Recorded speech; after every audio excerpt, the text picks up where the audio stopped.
hapon sa inyong lahat. Ngayon ating tatalakayin ang advokasiyang wika, pagpapanatili ng ating pambansang entidad. Sa panahon ng mabilisang globalisasyon at modernisasyon, mahalagang bigyang halaga ang ating sariling wika.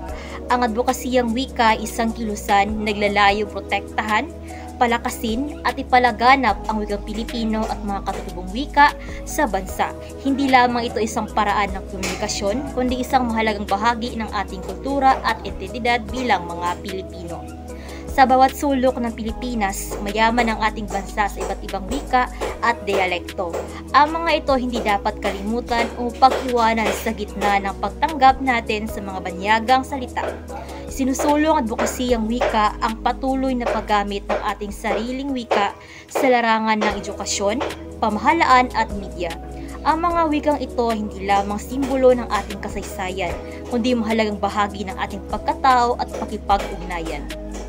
Isa sa mga pangunahing layunin ng advokasiyang ito ay ang pagtuturo sa mga kabataan ng kahalagahan ng kanilang sariling wika. Sa pamamagitan ng paggamit ng wika sa paaralan, napapanatili at naipapasa ang ating kultura at kasaysayan sa mga sunod-sunod na henerasyon. Sa ganitong paraan, napapalalim ang kanilang pagpapahalaga sa kanilang pinagmulan at nagiging mas bukas sila sa pagpalaganap ng kanilang natutuhan. Gayon din, mahalaga ang papel ng media at teknolohiya sa pagsusulong ng wika sa pamamagitan ng mga palabas, pelikula, social media at mga digital platforms. Maaring mas malapitin ang mga tao sa paggamit ng wika. Sa halip na magpalaganap ng banyagang kultura lamang, maaring gamitin ang mga platforma upang ipakita at ipagyabang ang ating sariling wika at kultura. Higit pa rito, ang advokasiyang wika ay nagtataguyod ng pantay na karapatan sa paggamit ng wika sa iba't ibang rehiyon ng bansa. Hindi dapat maging hadlang ang wika sa pagkakaunawaan at pag-unlad ng bawat Pilipino. Mahalaga na ang mga lokal na wika ay may espasyo at suporta mula sa pamahalaan at pribadong sektor. Sa kabuuan, ang advokasiyang wika ay hindi lamang simpleng pagsulong sa paggamit ng Pilipino at iba pang katutubong wika. Ito ay bahagi ng mas malawak na kilusan ng pagmamahal sa sariling kultura at pangkinahanglan bilang Pilipino. Pagpapanatili ng wika bilang kalasag laban sa globalisasyon.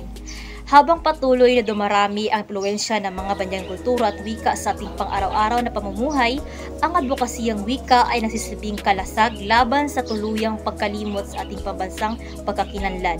Mahalaga ang wika hindi lamang bilang kasangkapan ng pagkipag-ugnayan, kundi bilang sisidlan ng ating kolektibong karanasan, kaalaman at mga tradisyon.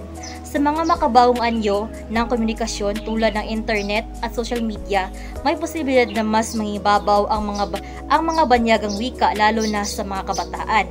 Kaya naman, mahalaga ang aktibong pagsulong ng paggamit ng Pilipino at mga katutubong wika upang matiyak na hindi ito tuluyang mapalitan ang aktibidad na pagsulong ng paggamit ng sariling wika tulad ng mga pagsusulat, dula, pelikula at mga paligsahan sa wika ay nakakatulong upang magpatuloy ang kamalayan at pagmamahal ng mga Pilipino sa kanilang sariling wika.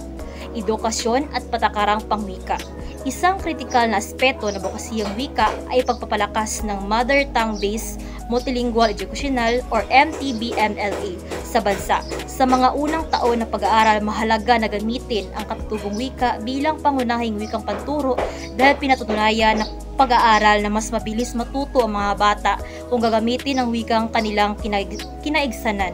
Sa ganitong paraan, mas magiging epektibo ang kanilang pag-unawa sa mga konsepto at mas nagiging matibay ang kanilang pundasyon sa pag-aaral.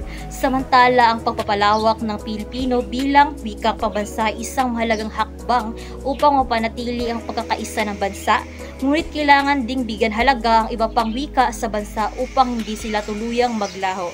Pagkilala sa wikang Pilipino bilang instrumento ng pambansang pag-unlad. Sa huli, ang wika ay hindi lamang instrumento ng komunikasyon, kundi ng pag-unlad. Ang advokasiyang wika ay natuturon na ang isang bansa na papahalaga sa sariling itong wika ay may malalim na pagmamahal at kanyang kasaysayan, kultura at mga mamayan. Sa pamamagitan sa masamang pagsulong ng wikang Pilipino at iba pang katutubong wika, tayo ay magtatagumpay sa paggamit ng tunay na pambansang kaunlaran habang pinapanatili ang ating pagkakinlanlan. Maraming salamat!